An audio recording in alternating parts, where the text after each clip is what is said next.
Hello everybody, my name is Elijah, and I'm here to talk about a paper that I love. It's called Divide and Conquer Algorithms for Closest Point Problems in Multidimensional Space, and it's by Jon Luis Bentley. It's his PhD thesis, and it was written in 1976. So all the algorithms are buried here, so memorize this, please. So on the agenda today, first, I want to set the scene. I want to take us back in time to 1976 when this paper was written, introduce you to the cast of characters, and talk about how computer science was different back then.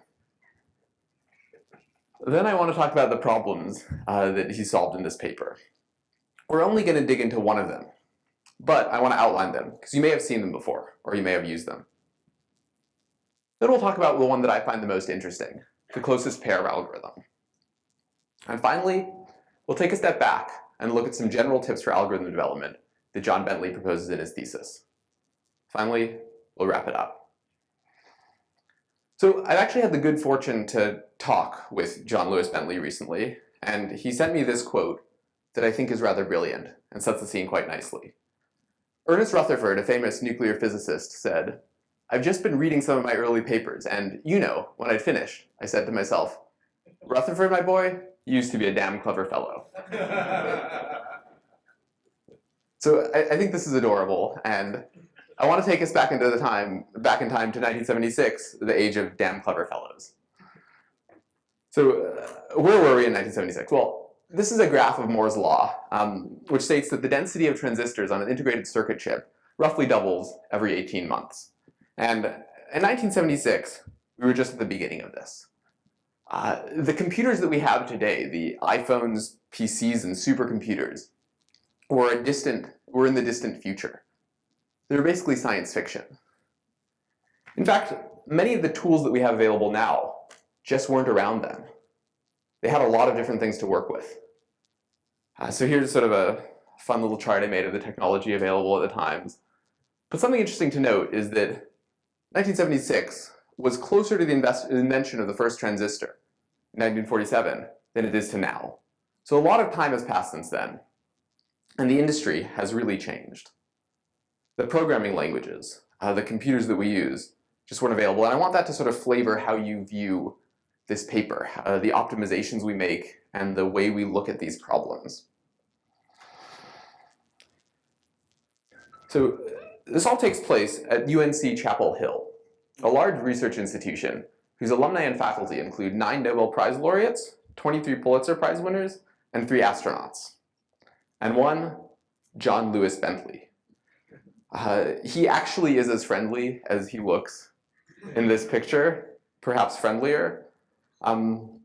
He's an avid fan of the outdoors. He loves rock climbing, mountaineering, and paddle boating.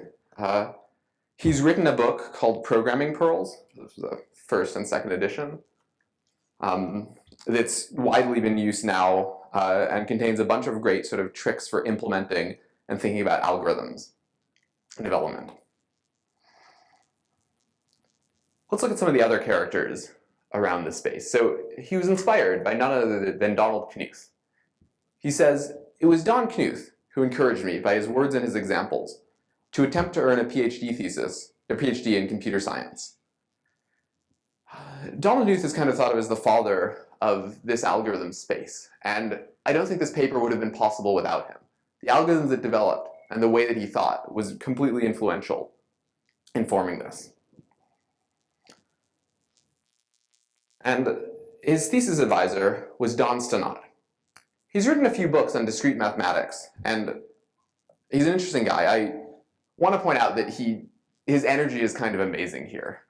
Just the picture, and you can kind of read it through the paper as you read the way he thinks. You can see that the fact that Jon Luis Bentley completed this in 2 years was probably due to this guy's energy. He says, "The pain of preparing a dissertation was mitigated to a large degree by my advisor, Don Stenot, my committee, and Ann Edwards typist." So another thing to note is that he had a typist to write his paper. These are all actually like little excerpts from the PDF scan. The fact that somebody studying computers back then had a typist to write this on a typewriter is fascinating. It really was a different world. All right, so let's talk about the goals of this paper.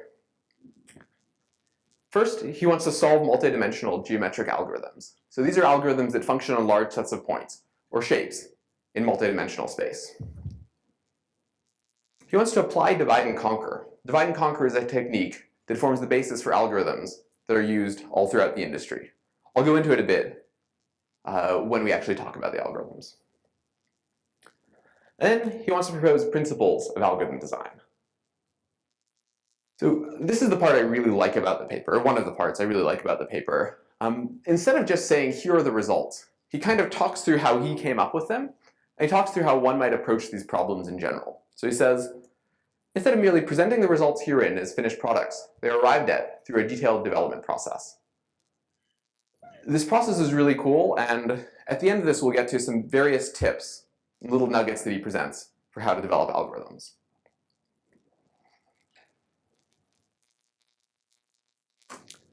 So you don't have to know all of this, but the interesting thing to note is that the previous work was not that far behind 1976. In fact, this space was discovered fairly recently. All of the papers that he cites and the algorithm that he uses, well, not all of them, a lot of them were created between 1975 and 1976 by him and a group of friends. So, well, these are algorithms that we take for granted. These are things that we use in ordinary programs. To this day, really nothing was around them. So let's talk about the problems that he actually works on. The first problem he approaches is that of the minimal spanning tree. Note, this is the minimal spanning tree in some sort of distance space. It's not the same as the minimum spanning tree you may have seen already. But he solves the minimum spanning tree problem. So the minimum spanning tree problem is to build a tree connecting all points in a space with a minimum total edge length. The next one he discusses, and the next few actually, are all related to the nearest neighbors problem. So the nearest neighbors problem is to find the closest point to any other point in a set.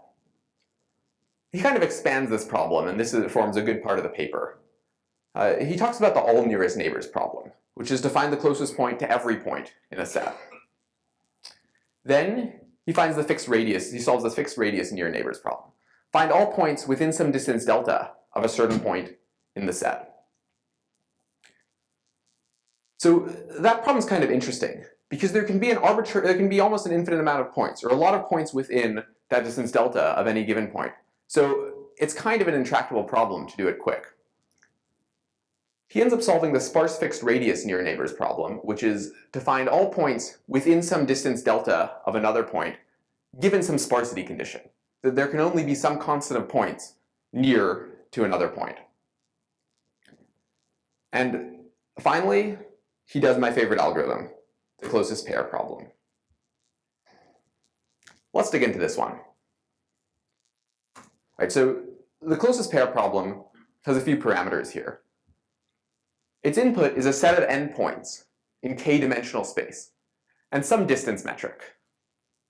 The L infinity distance metric is the one that he uses, but it's a little arbitrary. It's not the most familiar one to everybody. So I want to explain what it is, but first you probably know another distance metric that's related, the L2 distance, which is the distance from point A to point B along a straight line. So that's fairly commonly used. To understand what the L infinity distance metric is, I want to talk about a little bit about the L0 metric as well. And the L0 metric is often known as the taxi cab metric distance or the Manhattan distance. And it measures the point if you were to drive along a grid of streets, such as Manhattan, to get from one point to another. It's pretty simple. It's actually just the sum of the distance along the x-axis and the sum of the distance along the y-axis. So you sum those up, and that's your distance. The L infinity norm, instead of taking the sum of those two distances, you take the maximum of them. So if it's longer to get from some place along the x-axis, then that's the L infinity metric. If it's longer to get to some place along the y-axis, then that's the L infinity metric. It's not immediately obvious as to why he uses this, but it turns out that the math is easier. and you'll see why later.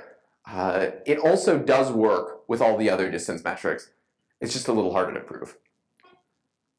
So the goal of this problem is to find the 2 points that are closest together.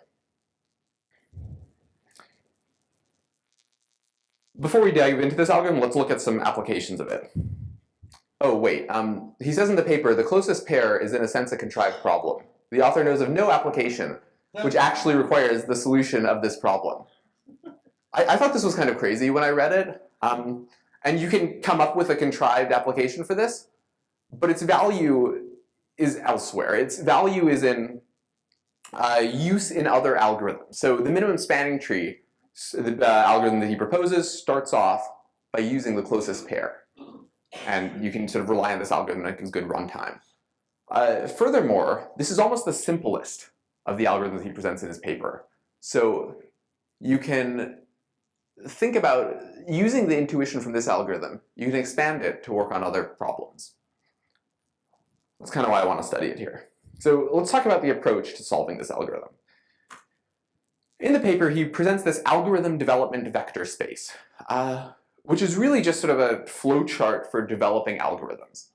So he starts off with pair 2, which is the closest pair problem in 2 dimensions. And he gives a nice solution to that. We'll go over that in a bit. But then he says there are a few ways to go from there. It's kind of choose your own adventure.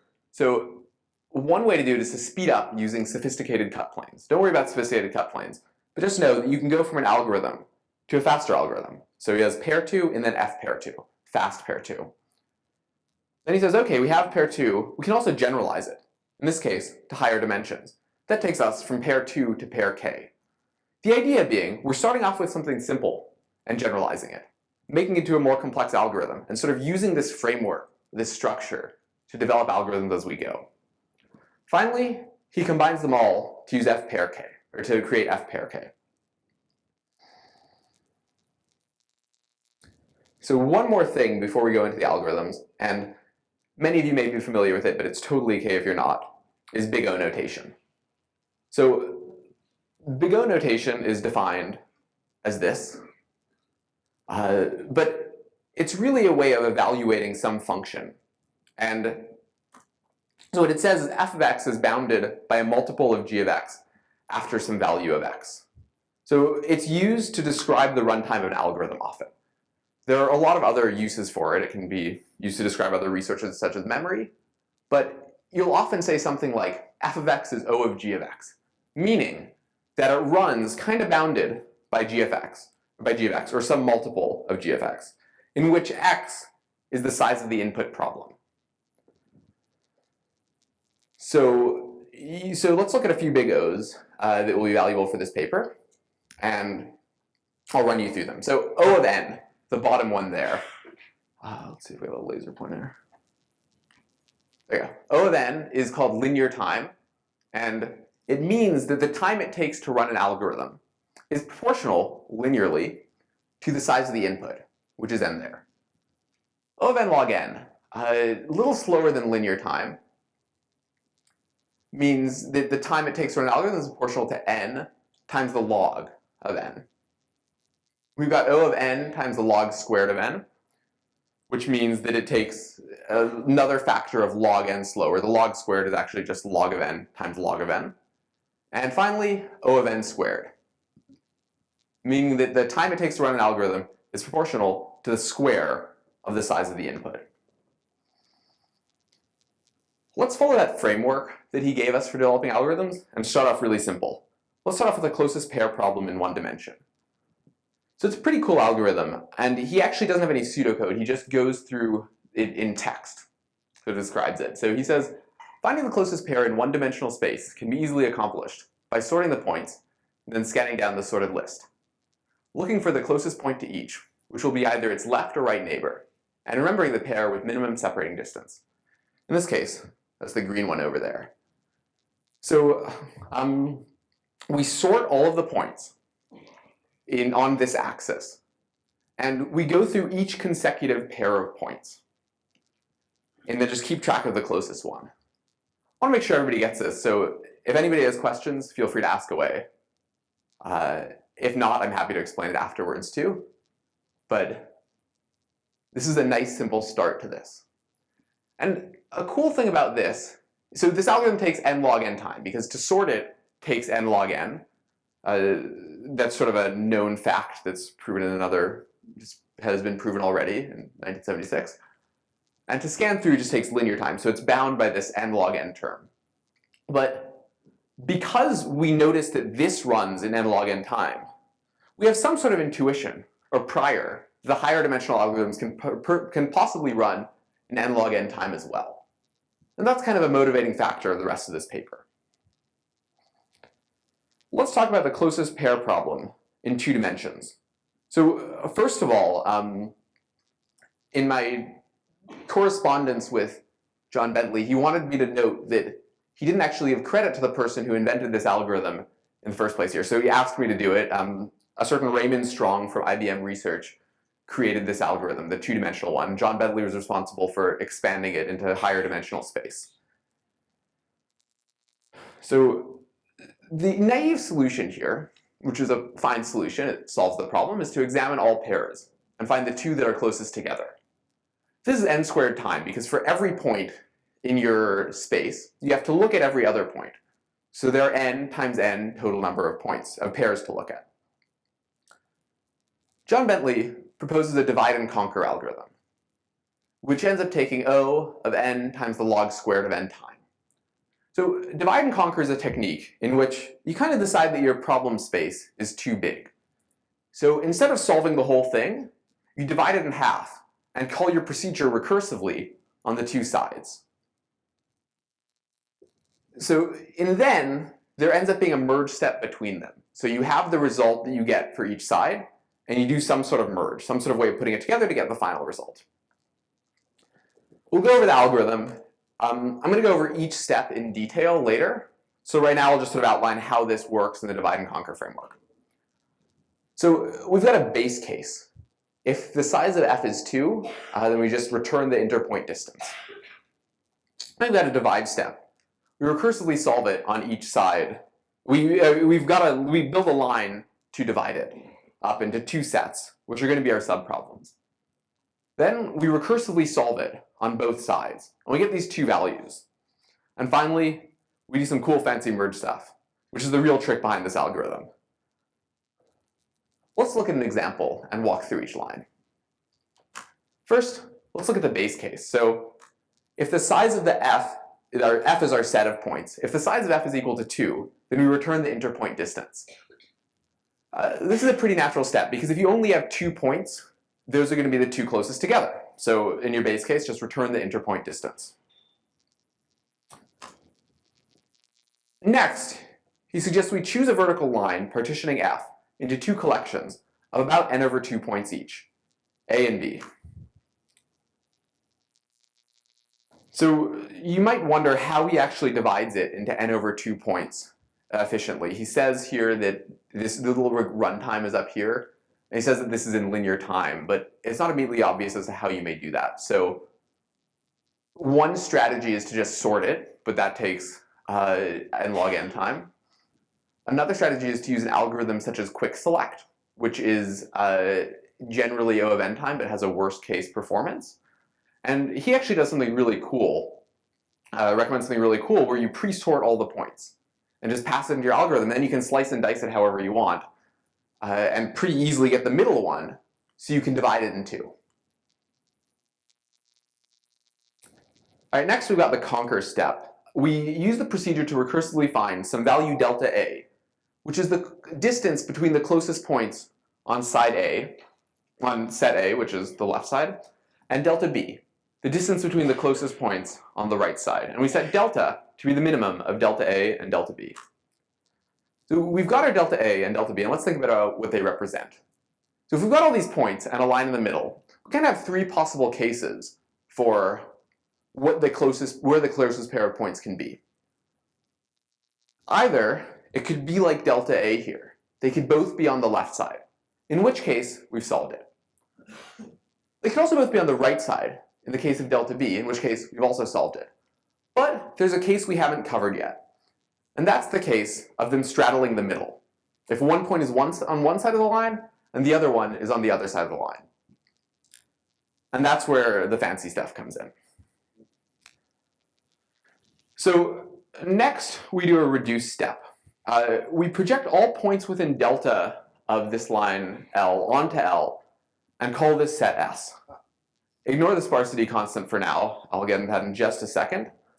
But the idea is to find all points within delta and reduce it to a smaller dimensional problem. To instead of a two-dimensional problem, we've got a one-dimensional problem that works along a line. Now note this is actually kind of similar to the one-dimensional problem we saw earlier. So maybe we can do something there.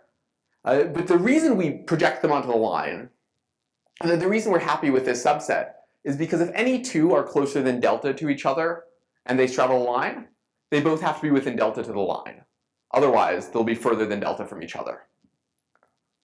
All right, so how do we actually solve this? Well, he uses some subroutine. He calls it sparse one. I'll explain what he means in a minute. To enumerate all pairs within delta in S.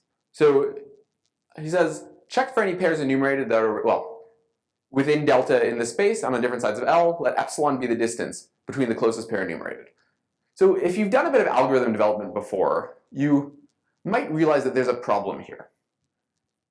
We could have n points in this subproblem, right? No reason why not. And there could actually be, there's no reason there couldn't actually be n points within any one of these points. So if you're enumerating all pairs, there could be up to n squared possible pairs, and then you're going to have a problem. Your n log n or n log squared n algorithm is gone for good. So how do we solve this? Well, this is kind of the mind-blowing part of the paper for me. And it took me a bit to understand it. But this is where the L infinity space comes in. So we know something cool about both sides of this set. Both sides of the set are sparse, meaning that no 2 points are closer than delta on the right side, and no 2 points are closer than delta on the left side. So if no 2 points are closer than delta, then it kind of follows that there can only be a certain amount of points within a given space. So in L infinity space, the optimal packing of it kind of looks like this. Here's some point x, and here are all the points around it. In fact, within a this is a circle in L infinity space, but within some sort of ball of radius delta, meaning of all the points that are within delta, if none can be closer than delta to each other, there can actually be only 9. This is kind of cool. So this set is sparse with a condition that on the left side, there can only be 9 points within that distance delta. On the right side, there can also only be 9 points. So as an absolute maximum, if you're looking at any given point, instead of looking at every other point to figure out if it's within delta, you only have to look at 9 plus 9, which is 18 points. And that way, you can avoid the n squared term and just sort of scan up the list. You can either roll through the list looking at the next 18 points, or you can just keep a sliding window and just run through all of those. Both good implementations of it, but the general idea is that because of this sparsity constant, the overall runtime is linear of this step. So before we move on, I want to make sure that people get this. Again, happy to answer questions afterwards, but if anybody has a question about this, yes? Why are there 9 points? Yeah. So we note that each side here is quote-unquote sparse. Remember, because we solved the subproblem, remember delta is the minimum of delta A and delta B. So let's just look at delta A for a second. Delta A has all points in delta A. There are no points that are closer than delta to any other point. Right, so let's think about that kind of as an abstract space. It's okay, it took me a long time to get this, so I'm happy to keep explaining it afterwards. Think about that as some sort of space, and try to think of how many points can actually be within delta from another point. Right, so the intuition of this, forget the 9 part, but the intuition is that if there's a minimum distance between points, the points can't be crowded infinitely. Right, they can be crowded, but they can't end up being that crowded. And the amount that they can be crowded by is a constant. In L infinity space, it's 9. In L2 space, it actually happens to be 6 or 7 because it's the sort of like triangle packing. And otherwise it reduces to the sphere touching problem in L space, which is a really interesting one. But it's really easy to figure out that in L infinity space, where we're just looking at the maximum coordinate between them, this is the optimal packing. Sound good? Yeah. So we know that like so delta is the minimum of delta A and delta B, but it is possible that there are points that are closer, but that this is less than delta, right? Like yeah, but then that's why we kind of double this term, right? Because there are possible, like, all the points kind of have to come from the other side. So there totally could be points closer than delta on the other side, which is why it's 18 instead of 9, if that makes sense. Right, because there can only be, yeah, it's worth like every time I figure it out, I kind of like draw it in my head how it works. Yeah.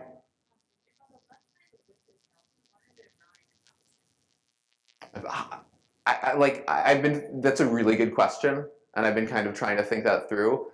And I feel like 6 is perfectly valid as well, but I'll have to ask Jon, the author of this paper, because like you would think there's 6. I think he's just covering his tracks, right? The point is there's a constant here, and whether it's 6 or 9, it's like somewhat proportional to that.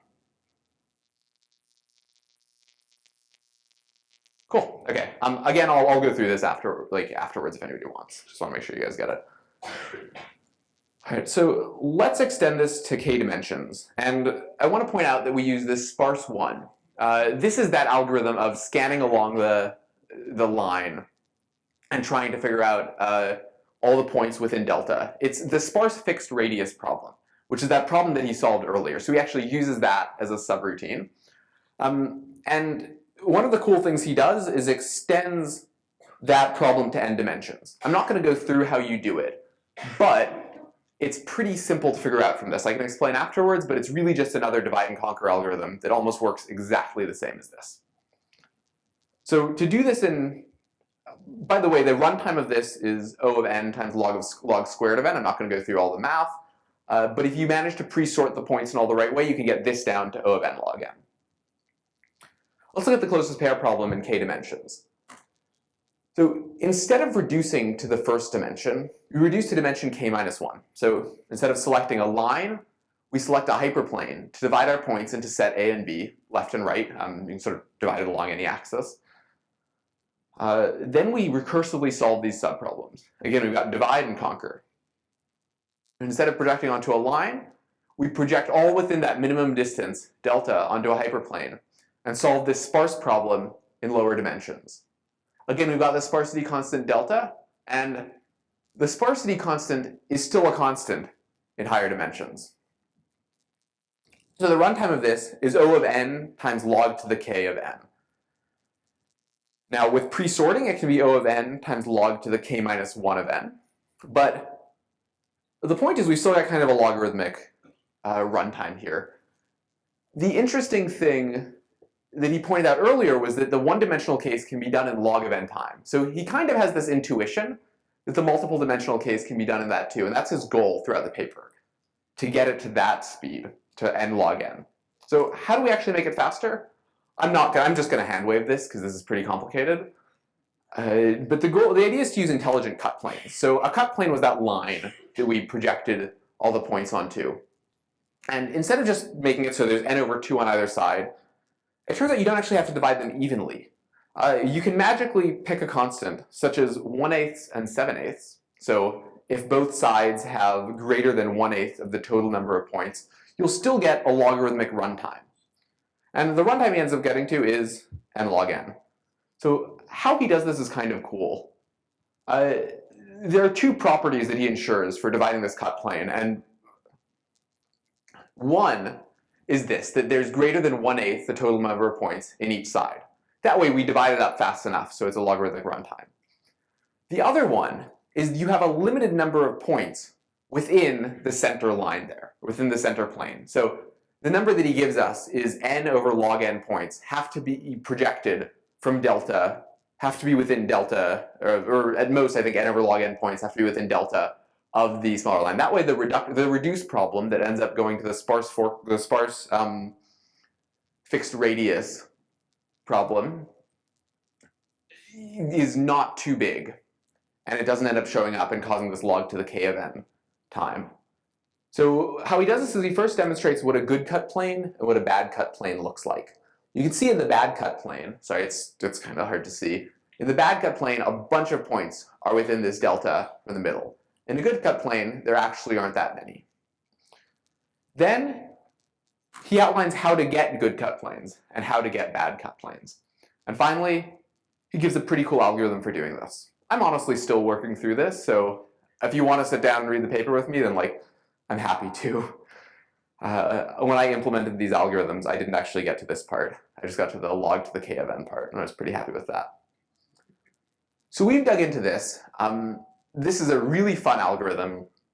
I find it really interesting, but I don't expect you to take home the solution to this for the paper. If there's one thing that I want you to take home, it's the way he looks at algorithms, the way he solves them, and sort of the problems he thinks about. So at the second half of this paper, he writes these general tips for algorithm development. And I'm going to go through a few of them because I think they're just pure gold. He recommends writing an abstract description of your algorithm in order to help generalize and optimize it. So he says, giving the structure of an algorithm, but it's not its task, is very helpful in understanding the algorithm and generalizing it. Don't get lost in the details. Come up with the algorithm and sort of draw a picture of the whole thing. He then recommends a process of generalization. This is that vector space that we showed earlier, going from pair 2 to f pair 2 to f pair k. He says our work in chapter 3 was in many ways a study of the psychological process of generalization. So he's really abstract, sort of meta about these algorithms. But the point is to start off simple. Come up with something that solves the problem, perhaps not quickly, perhaps not elegantly, and then generalize that or optimize it. Next he says identify expensive parts. So a main point of Knuth's work, 1971, is that program optimization should usually be concerned with only one relatively small part of the program. So instead of just trying to optimize everything, find one line of code, the really bottleneck piece, and make that faster. That's why he used the trick of pre-sorting. And that's where we got a lot of these speed-ups from. He suggests using standard speed-up tricks. So his standard speed-up trick is pre-sorting a set of numbers and maintaining a sorting list of these numbers. But he says the algorithm designer should be familiar with such useful techniques. So a common one is caching or memorization in algorithms. That's a way that we all might make our algorithms faster. Then he recommends specific performance goals. So remember the linear one, the one on the line, was n log n time.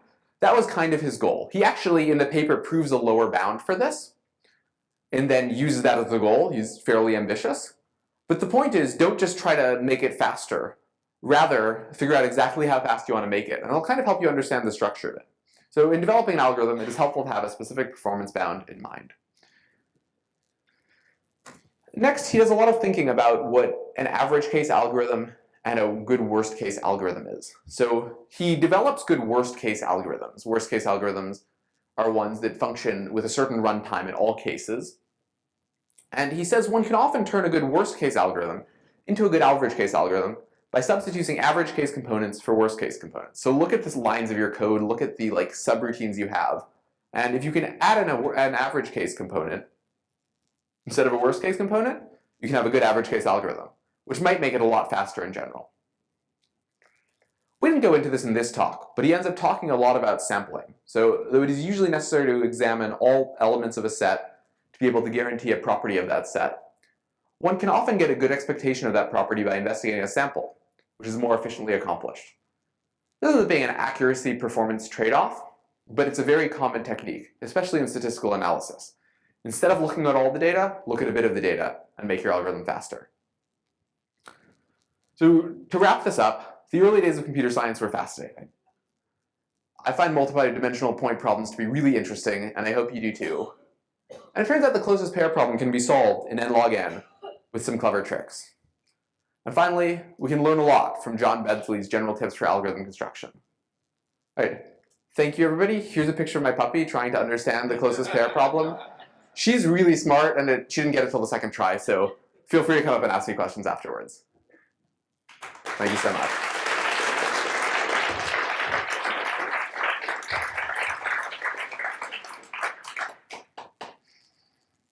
Yeah, what's up? Oh, thanks. So I don't understand what you're sorting by in a pre-sort. Is it like you're sorting by the distance from the cut plane? Good question. So the pre-sort is usually sorting by one axis, but there are like a bunch of different ways to implement this.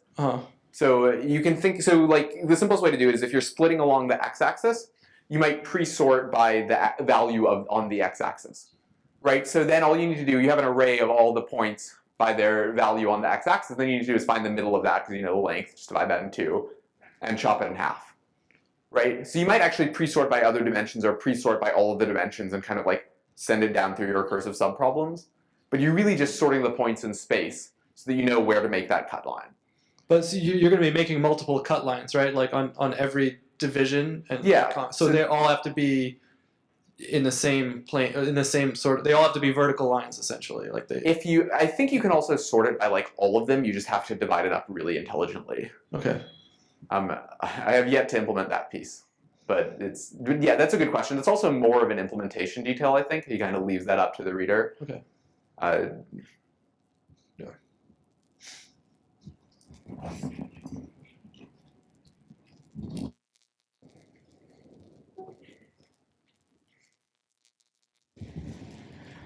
Could you go into a little more detail on the sparse one function? I was confused as how you're using the sparsity constraint. Yeah, so we'll define sparsity, like this sparse n problem as a problem in n dimensions that has a certain sparsity constant. So the sparsity constant is the number of points that can be within a delta ball in that space. A delta ball in this case is these guys, but in L2 space it's actually just a circle. And in L infinity space it's like a weird diamond thing. So this problem is, it's like in the paper he actually does the sparse fixed radius problems first. So, and it's not quite clear why he's going into this because the closest pair problem is like more interesting to me. But the sparse fixed radius problem then says you want to find the all points within delta given that some amount of all points within delta of basically every other point. So all pairs of points that are within delta of each other in a space with a sparsity constant. So in this case, we've determined that the sparsity constant is 18, or it's bounded by 18. It's probably actually lower.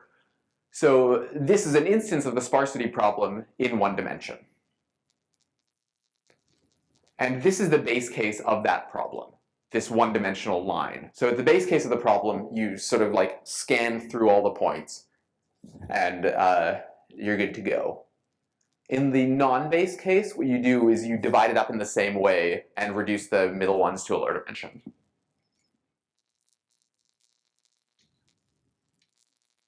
Okay, I think I get it. So it is basically the idea once you've projected down to a line, you can just scan, so it's now linear. Is that okay, cool. Yeah.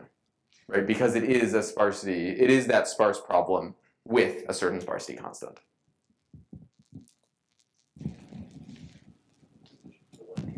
Exactly, right? It's solution to sparse one.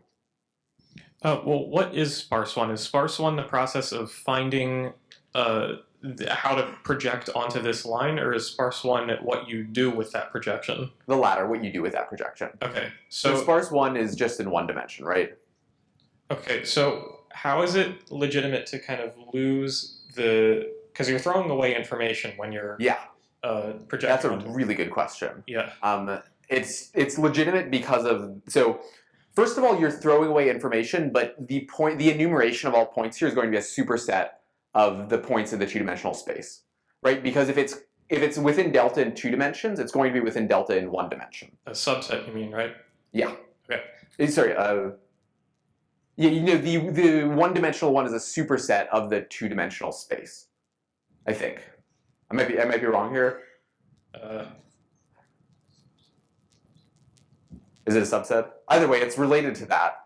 Because all you have to do then is filter out the one-dimensional ones. Because if it's within delta in one-dimensional space, it's going to be within delta in two-dimensional space here with this L infinity metric. Okay. And that way, you just enumerate them. And that's the second line. Check for any pairs enumerated that are within delta on the space and on different sides of L. That on different sides is actually just an optimization. You don't have to check that. And then he says, let epsilon be the distance between the closest pair enumerated. So we're really just like going through all of those points that we've solved in one dimension, knowing that they're going to be, like anything in one dimension is also going to be closer in two dimensions.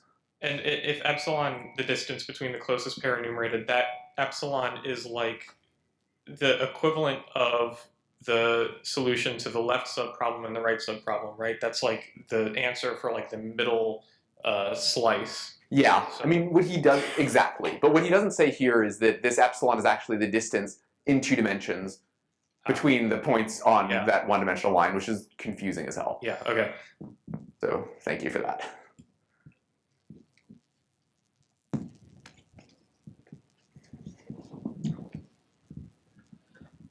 As a somewhat related question, it sounds like a lot of this magic relies on the L infinity norm. And I know you mentioned that it's very difficult, or like it's an extraneous process to generalize to an arbitrary norm. But just kind of what is the contour of the argument that he makes? Yeah, I mean, it's not actually that hard of a process to generalize. It's just a hard process to prove. So for one, I never actually proved to you that this is the optimal packing. Although if you look at it, it's like pretty intuitive. And I think we could sit down and come up with a proof. It comes down to showing what the optimal packing is in a different space. So in L2 space, it's actually not that hard because we know that the optimal packing of points is going to be like that triangular lattice thing that forms like hexagons. So if you ever studied like computational geometry, you might know circle packing. And the optimal circle packing thing is the same problem, basically. And it ends up like this hexagonal lattice. So that one's not too hard to show. I think you have to do something clever with the sparsity constant to make sure that you're like getting all the points within delta. But once you get that, it's just a matter of extending that to other distance metrics. But you're really only going to ever be... So the cool thing, though, is because you have this sparsity constant, and if you accept that that's a constant, then instead of like looking at the next 18, which is kind of a clunky algorithm, you can just keep a sliding window of the distances there, and the algorithm will work. It's just the proving part that's hard.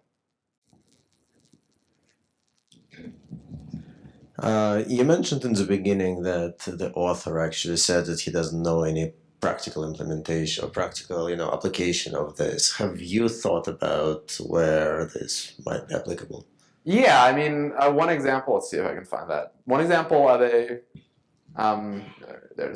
one example of an application that one could possibly conceive of. It's slightly contrived, but if you have like a dating website and you want to find the two that are closest together to match them, you could think of that as actually being a use for this. Now, the more commonly used problem is finding like all of them that are close together, which is another one that he goes into here. But that algorithm is like almost exactly the same. I would imagine that you guys could also think of other applications for this.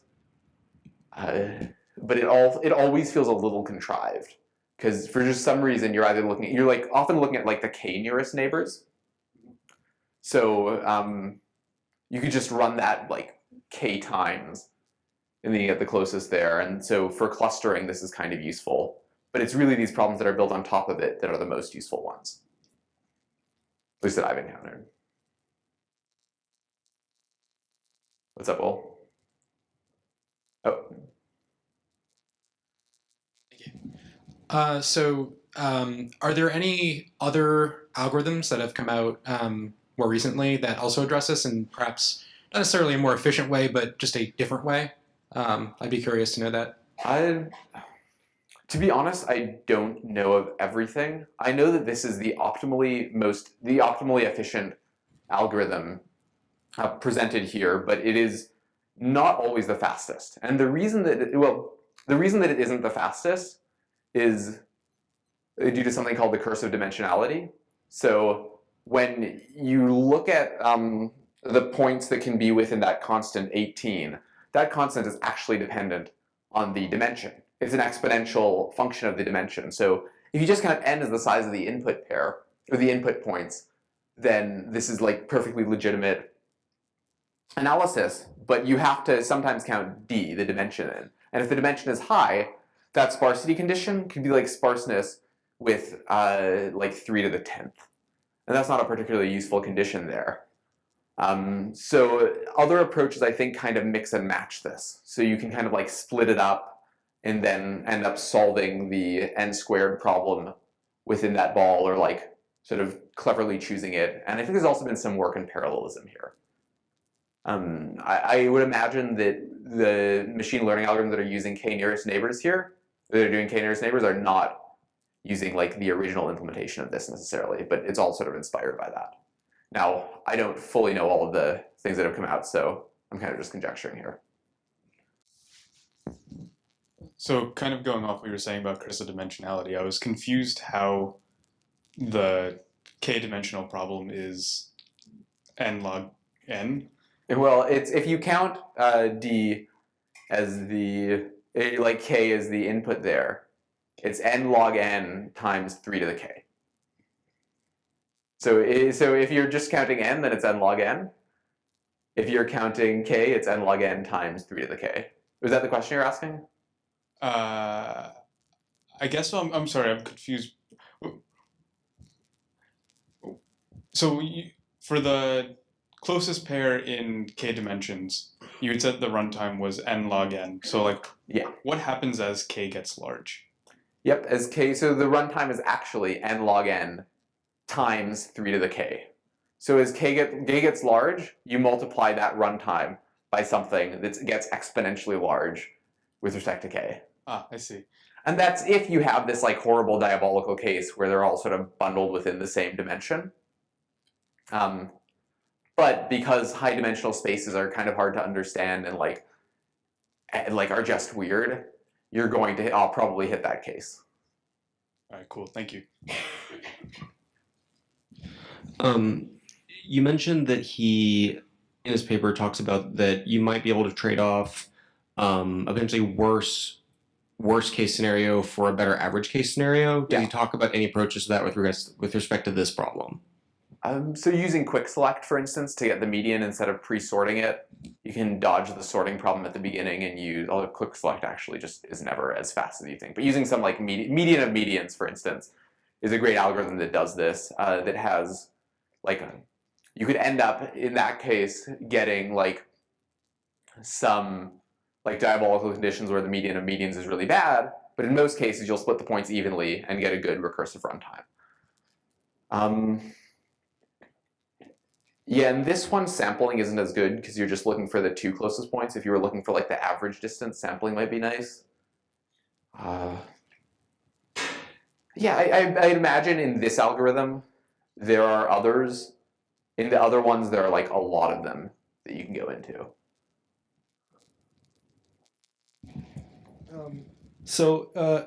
When I go home tonight and I want to look up like this definition of a distance metric or like these results about sparsity, like what is the name of the Wikipedia page I have to go to? Is that like topology? Yeah, so if you search like L norm, Okay. So first, sorry, distance metrics and sparsity are 2 different things. Okay. For the distance metric, you search like L norm. It's called a norm, which is just like a way of measuring distance between points. Okay. So if you search like L1 norm, L2 norm, Euclidean distance, taxi cab distance, Manhattan distance, you can all like trace the Wikipedia page back. For the sparsity condition, this is kind of an odd one. Search the sparse fixed radius nearest neighbors problem. It'll point you back to this paper, but also to other explanations of it. Okay.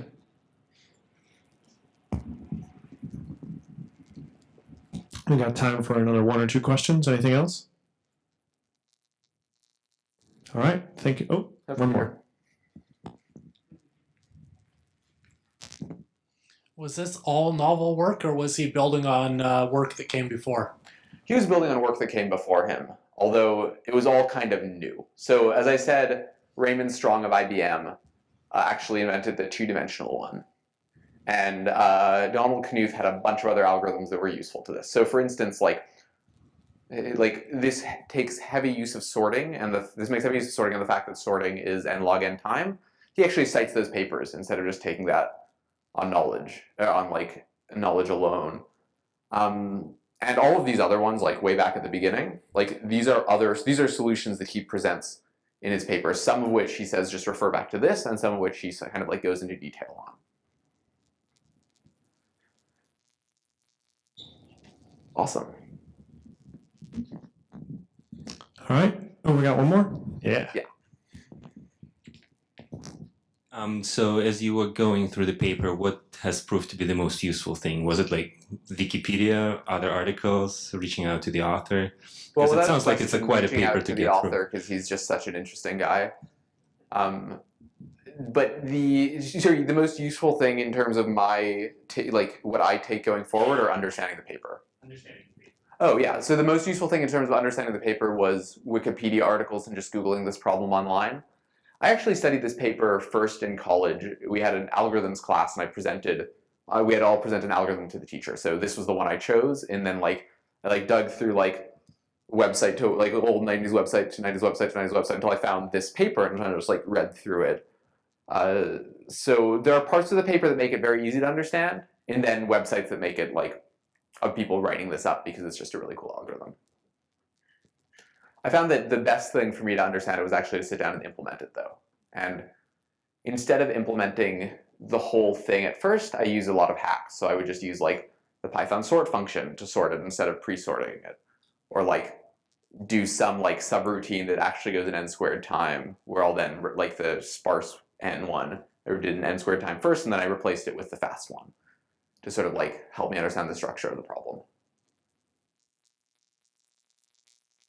All right, thank you so much, everybody, and thank you to the organizers.